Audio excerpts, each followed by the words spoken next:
Welcome back, good healthy morning. अब हम एक बहुत ही इंपॉर्टेंट चीज़ पे बात करने वाले हैं।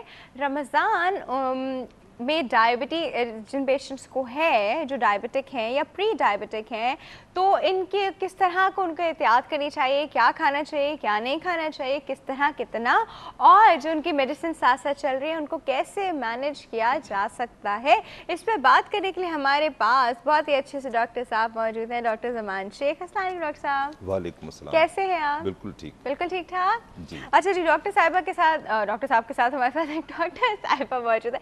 जो लग रहा है डॉक्टर साहिबा मौजूद है, और डॉक्टर साहिबा जो है she is a family physician. Doctor Mehra. अस्सलाम डॉक्टर साहिबा। वालेकुम। कैसी हैं आप? ठीक, बिल्कुल बिल्कुल ठीक ठाक। जी जी। अच्छा जी, अब हमारे पास दो डॉक्टर साहब हैं, उन दोनों डॉक्टर साहब से पहले हम करेंगे हमारे पोल का सवाल और फिर बाकी बातें की जाएंगी। सर, हमारा सवाल है जनरल लाइफ से, you know just your general approach, we want to know, किसी को कोई सही बात आप कैसे समझाते हैं? ब्लंटली बताते हैं उसको, ब्लंटली बता के समझाते हैं, क्लियरली बता के समझाते हैं, या फिर बड़ा डिप्लोमेटिकली आराम से हैंडल कर करके इधर से आए उधर से आए, चलो आज इतनी कर ली, कल परसों उतनी बात कर लूँगा, फिर उसके बाद 6 दिन बाद इतनी बात, क्या करते हैं? नहीं, अब ये दोनों एक्सट्रीम है कि एक तो इतना डिप्लोमेसी की एक हफ्ते में बात सुनाऊं अपनी, ये भी एक एक्सट्रीम है। दूसरी की एब्रप्ट, ये इन दोनों के बीच में। मगर मेरी कोशिश होती है प्यार मोहब्बत से बात करूं। डांट के कोई काम नहीं होता। डांट के वक्ती तौर पे आदमी दब जाता है, इज्जत करता है, सैल्यूट करता है, अंदर अंदर से नफरत करता है, वो मैं नहीं चाहता। तो प्यार मोहब्बत से करता हूँ, मगर इतना लंबा नहीं खींचता जितना आपने एक हफ्ते का ड्यूरेशन दे दिया। प्यार मोहब्बत से आपने बात की, उसमें भी इतना लाइटली ले लिया आपको? नहीं बात नहीं नहीं, नहीं वो तरीके होते हैं ना प्यार मोहब्बत से, वो अंदर ही अंदर डांट छुपी होती है। तरीके तो पूछे। अंदर ही अंदर डांट छुपी होती है उसमें। क्या, कैसे छुपी वो जिस होती तरह है? कहते हैं ना कि पत्थर मारो रेशमी रुमाल के साथ के लगे नफीस मगर हिट करे, इस तरह। दिस इज वेरी डिप्लोमेटिकली जी हाँ, हैंडल्ड। बिल्कुल ऐसे करना पड़ता है। अगर इतना इम्पोर्टेंट इशू है तो इस तरह हैंडल करना पड़ता है। इम्पोर्टेंट इशू नहीं है तो सुना देंगे? नहीं, वो तो इम्पोर्टेंट नहीं है तो फिर कुछ भी कर सकते हैं। ये इम्पोर्टेंट की बात हो रही है ना। ठीक है। मैम, आप क्या करती हैं? मैं भी डॉक्टर साहब से एग्री करती हूँ इस बात में कि किसी को कोई डांट की चीज़ बोलें तो वो फ़ौरन डिफेंसिव पे चला जाता है। ख़ासतौर पे आई थिंक डॉक्टर्स के लिए तो ये बड़ा इम्पॉर्टेंट है कि वो प्यार मोहब्बत से और फर्मली, जैसे डॉक्टर साहब ने भी कहा कि फर्मली आप बताएं, लेकिन प्यार मोहब्बत से ही समझाएं, और प्यार मोहब्बत से बात ज़्यादा पहुंचती है। लेकिन डॉक्टर्स का जहाँ तक ताल्लुक़ है एडवाइस देने का, टेक्निकल एडवाइस जो है वो इम्पॉर्टेंट होती है। तो वो तो ज़ाहिर है उनकी नॉलेज होती है और उसके हिसाब से वो टेक्निकल एडवाइस देते हैं, तो उसमें डांट की ज़रूरत बिल्कुल नहीं पड़ती। अनलेस के डायबिटीज़ के केस में पेशेंट्स जो हैं कंप्लायंस नहीं कर रहे हैं, आपके इंस्ट्रक्शंस फॉलो नहीं कर रहे, शुगर कंट्रोल नहीं कर रहे, बेतहाशा चीज़ें, कार्बोहाइड्रेट्स, फ्रूट्स खाए चले जा रहे हैं, जिन चीज़ों से उनको मना किया गया है और जिन चीज़ों पर नज़र रखने की ज़रूरत है वो नहीं कर रहे, फिर आप थोड़ी हल्की फुल्की उनको डांट दे सकते हैं। लेकिन आई एम श्योर 95% लोग जो हैं वो बात को समझ जाते हैं और प्यार मोहब्बत से ही समझते हैं। प्यार मोहब्बत से ही समझते हैं। ठीक है जी, दोनों के अपने अपने पॉइंट ऑफ व्यूज़ हैं, दोनों ने अपने पॉइंट ऑफ व्यूज़ बिल्कुल बड़े अच्छे से हमें समझा दिए प्यार मोहब्बत से। अच्छा जी डॉक्टर साहब, diabetic patient type 1 and type 2 जी, रोज़ा रख सकते हैं? देखिए, इतना जितना स्ट्रेट फॉरवर्ड सवाल है ना, इतना स्ट्रेट फॉरवर्ड इसका जवाब नहीं है।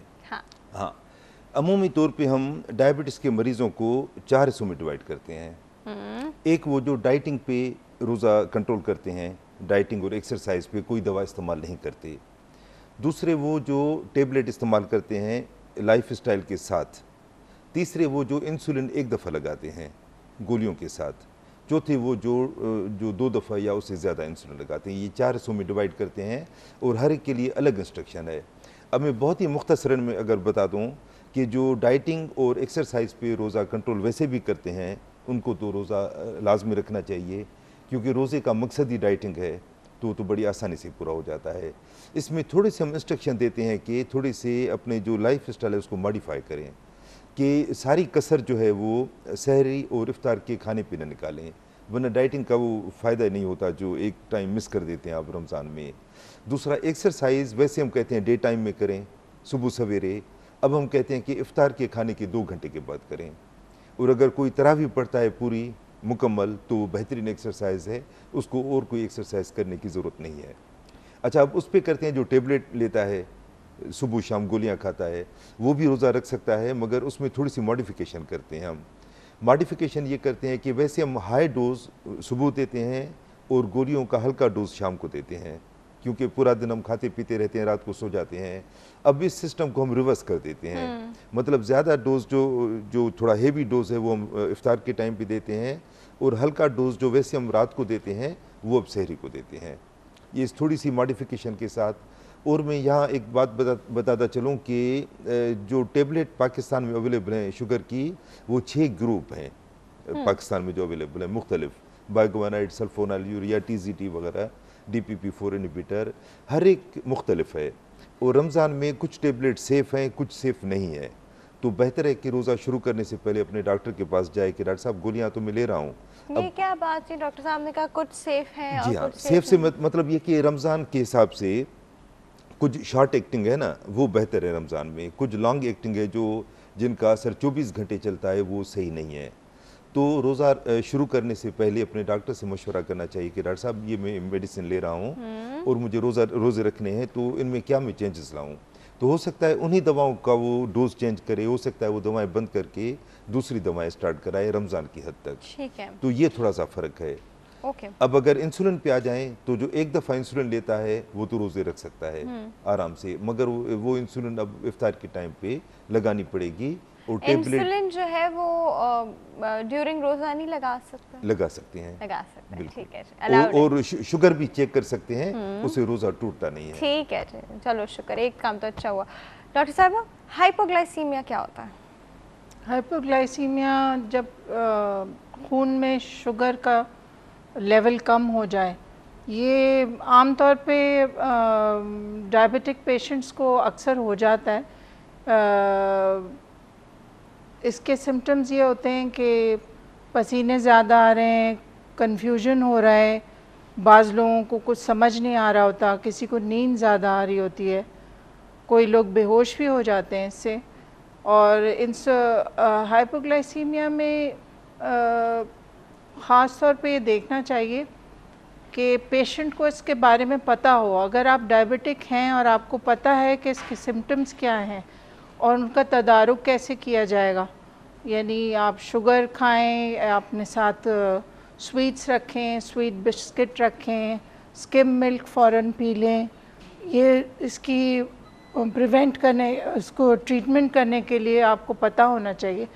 डायबिटीज़ का प्रॉब्लम ये है कि डायबिटिक पेशेंट्स आमतौर पे शुरू में जब वो दवा से एडजस्ट कर रहे होते हैं तो अक्सर उनको हाइपोग्लाइसीमिक सिम्टम्स हो जाते हैं, या वो इंसुलिन हो या वो खाने की दवाएं हो। तो इसका प्रिवेंशन का ख़ास तौर पे उनको पता होना चाहिए कि हमें कब ये हो सकता है हाइपोग्लाइसीमिक एपिसोड और कब नहीं हो सकता। ख़ास तौर पे प्रेग्नेंट औरतें जो जेस्टेशनल डायबिटीज़ जिनको होता है, उनको ख़ास तौर पे ये पता होना चाहिए कि हाइपोग्लाइसीमिया के सिम्टम्स क्या हैं और इसका तदारुक हम कैसे कर सकते हैं। ठीक है, अच्छा अब डॉक्टर साहब, डायबिटीज़ के पेशेंट को हाइपोग्लाइसीमिया क्यों इतने आराम से हो जाता है? इतने आराम से हाइपोग्लाइसीमिया क्यों हो जाता है उन पेशेंट्स को? आराम से तो नहीं होता, देखिए ना, जब अक्सर डायबिटिक पेशेंट्स की कंप्लेंट होती है हमें हाइपो हो रहा था, फ्रीक्वेंट हो सकता है। देखिए, अगर किसी भी चीज़ का, जिस तरह डॉक्टर महर ने बताया अभी, कि अगर हेवी डोज हो जाए, ओवरडोज हो जाए इंसुलिन का या टेबलेट का, तो उससे हाइपोग्लाइसीमिया होने के खतरे बढ़ जाते हैं। तो हमें चाहिए कि खासकर इंसुलिन जो लेते हैं उनमें हाइपोग्लाइसीमिया, और रमज़ान में तो ख़ास इम्पॉर्टेंट है कि हाइपोग्लाइसीमिया अगर हो तो रोज़ा तोड़ने की नौबत भी आ सकती है। और यहाँ मैं एक दो इम्पॉर्टेंट बातें आपको पहले बता दूँ कि अगर ड्यूरिंग रमज़ान, एक बात आपकी वो एकदम इम्पोर्टेंट बात से पहले, हाइपोग्लाइसीमिया अगर किसी पेशेंट को हो रहा हो सके तो जाओ सो जाओ, तुम जाके सो जाओ, क्या ये सही रहता है? Never ever do that. हाँ वो तो इमरजेंसी सिचुएशन है। वो कहते हैं कि तुम जाके सो जाओ, तुम्हारा टाइम निकल जाएगा तो फिर तुम्हें पता नहीं चलेगा। उसमें फ़ौरन इमीडिएटली जो भी मीठा नजर आए वो एकदम खा लेना चाहिए। This is emergency, medical emergency. अगर ये न करेंगे तो फिर बेहोश हो जाएगा और खुदा न खास्ता, यानी अगर शदीद हो या तो डेथ भी हो सकती है हाइपोग्लाइसीमिया से, ब्रेन डैमेज भी हो सकता है, हार्ट अटैक भी हो सकते हैं और बहुत कुछ नुकसान आते हैं। हाइपोग्लाइसीमिया को ऐसे एक अकॉर्ड स्टडी अभी आई है, लेटेस्ट नहीं है, काफ़ी थोड़ा अर्सा गुजर गया है, उसमें देखा गया है कि अगर स्ट्रिक्ट सख्ती से कंट्रोल करेंगे उन पेशेंट को जो बहुत ही ज़्यादा एजड हैं और जिनको हार्ट अटैक पहले हो चुके हैं, उनको सख्ती करेंगे तो हाइपोग्लाइसीमिया ज़्यादा होंगी और उसकी वजह से डेथ जल्दी हो जाएगी। तो ये तो स्टडीज़ आ चुकी हैं, हाइपोग्लाइसीमिया को अंडर एस्टिमेट नहीं करना चाहिए। और जिस तरह डॉक्टर साहब ने बताया, क्लासिकल सिम्टम होते हैं, दिल धड़कता है ज़ोर ज़ोर से, हाथ कांपते हैं, पसीने छूट जाते हैं, घबराहट होती है, वो दिल चाहता है कि जो भी चीज़ नज़दीक वो खा ले फ़ौरन। तो ये जब भी सिम्टम वो क्लासिकल होते हैं, एकदम मरीज समझ जाता है कि ये हाइपोग्लाइसीमिया हो रही है हमें। और एक दफ़ा जो सिम्टम हुए हमेशा वही होंगे, ये नहीं कि नेक्स्ट टाइम कोई दूसरे सिम्टम होंगे। तो मरीज़ को चाहिए कि या तो अगर सपोज़ कोई इंसुलिन ले रहा है या हेवी डोज ले रहा है दवाओं का, तो उसका काम है कि अपनी जेब में या तो मीठे बिस्किट का पैकेट रखे, या आजकल वो छोटे चॉकलेट के जो आते हैं वो जेब में रखे, जो स्ट्रिप आती हैं, या कुछ भी मीठा रखे। और जब एक्सरसाइज करे या कोई सख्त लेबरस काम करे तो बेहतर है कि जैसे ही सिम्टम जाहिर हो तो फ़ौरन उसको खा ले। इसमें देर करना मुनासिब नहीं है। अच्छा, जिन लोगों को हाइपोग्लाइसीमिया में जाने लगते हैं तो वो अवॉइड ही करें एक्सरसाइज और सब चीज़ें। जो लोग फ्रीक्वेंटली जाते हैं ड्यूरिंग रमज़ान हाइपो में चले जाते हैं, ड्यूरिंग रमज़ान डे टाइम में तो एक्सरसाइज करना सख्त मना है।